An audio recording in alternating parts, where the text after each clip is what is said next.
Welcome back everybody. So this is gonna be a quick update video for you guys on stock market, and before we get started, please smash that like button, and 100 plus likes on this video would be greatly appreciated, guys. And if you're new here, consider subscribing. Now, talking about joining Patreon, I do have a sale going on right now.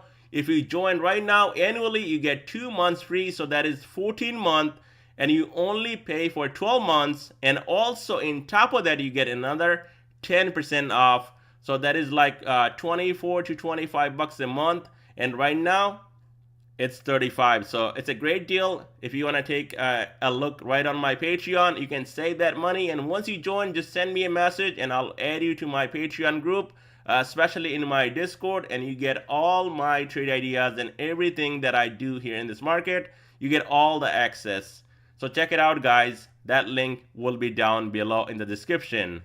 Now here on Dow Jones, it's up 0.53%, Nasdaq up 0.46%, S&P up 0.41%, and Russell also going up 0.63% on Wednesday.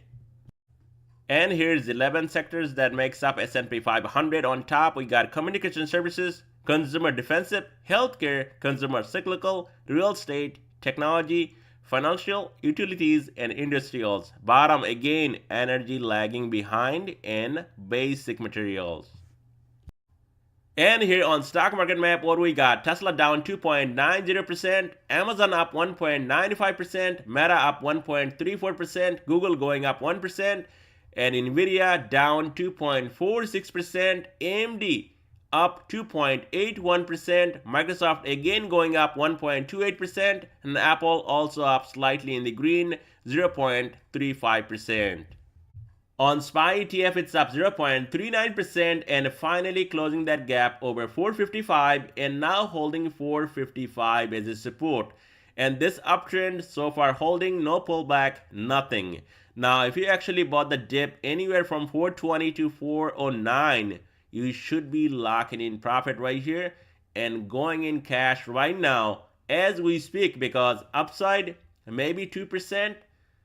If this thing can stretch even more, maybe up to 5%. But look at the downside. At some point, this thing will get that pullback, and we could be coming all the way back down to at least 430 on SPY ETF. There is absolutely no pullback from 409, gapping up and just going. I mean, look at all these gaps. Even yesterday we saw a gap up, and then finally came down to close the gap, and then went back up, and now holding 455 as a support. So next week, and especially tomorrow, it's gonna be a low volume day tomorrow on Friday. So tomorrow, guys, you wanna watch 455, and then right here around 453, and then 450 as a support to the upside, as long as this thing can hold above 455. The next stop 460, and then 465 to a fresh new all-time high. It's not too far off from all-time highs, only 2 to 3%, and we could see that above 455. But the moment we take out 450, that is when things will change, and you're going to see a dump off down to right here 445, 443, and then this gap down here 441.33. On triple Q, it's up 0.41%, and this is getting really insane, hitting 393, the next target, and getting a rejection off of that level, and now trading at 390, but it's still up on the day, 0.41%. So going into tomorrow, and especially Monday, you want to watch 390, and then this support down here around 388, and only if that breaks, you're going to see a dump off, possibly down to 384, and then 380, and then this gap down here 378.28 to the upside. If this thing actually breaks out above 393, blue sky above, and definitely you're going to see a fresh new all-time high on triple Q. On DIA, it's up 0.5%, and just like every other ETF, this thing also gapped up 351.21. We got a gap down here, and now it's trading at 352.56. So going into tomorrow, if there is a pullback, watch out for the gap fill right here, 351.21. We also have support at 350, and below that you're going to see a drop down to 346.34, and then this gap 344.30. To the upside, next target 355, and above that 360. On IWM, it's up 0.63%, and we actually played IWM, and that was on Tuesday. We got some calls 180, and we sold for a profit yesterday. And then this thing actually came down all the way down to 178. But if you look at my screen, 178, a big level right here on IWM, and so far that is holding.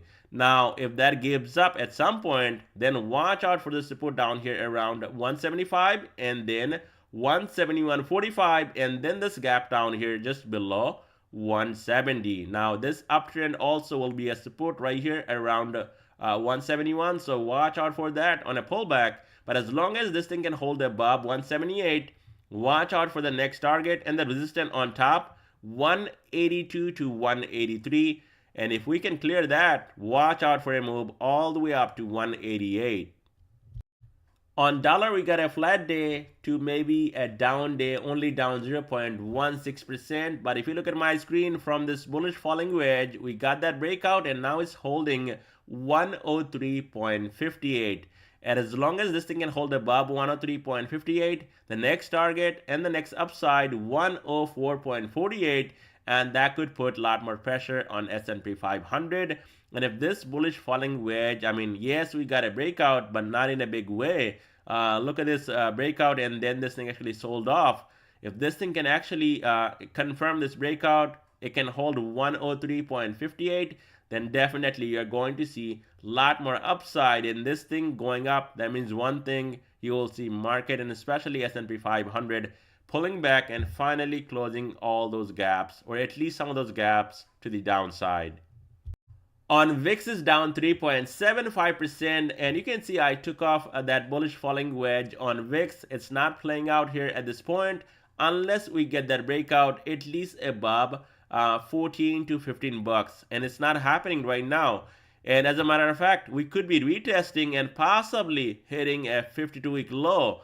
So this is going to be the only support I can see around 12.68 right here on VIX. Now, if this thing actually gets a bounce, it needs to get above 5-day moving average right here, $13.55, and then $14. And once we get above that level, then you are going to see a big spike all the way up to 15.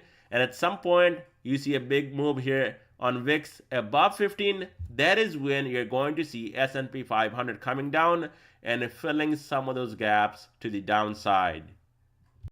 On TNX, absolutely flat on the day. Now, bullish falling wedge, which is typically a bullish pattern, and you could see a big breakout. But so far, price action right here just coiling up, and no breakout yet.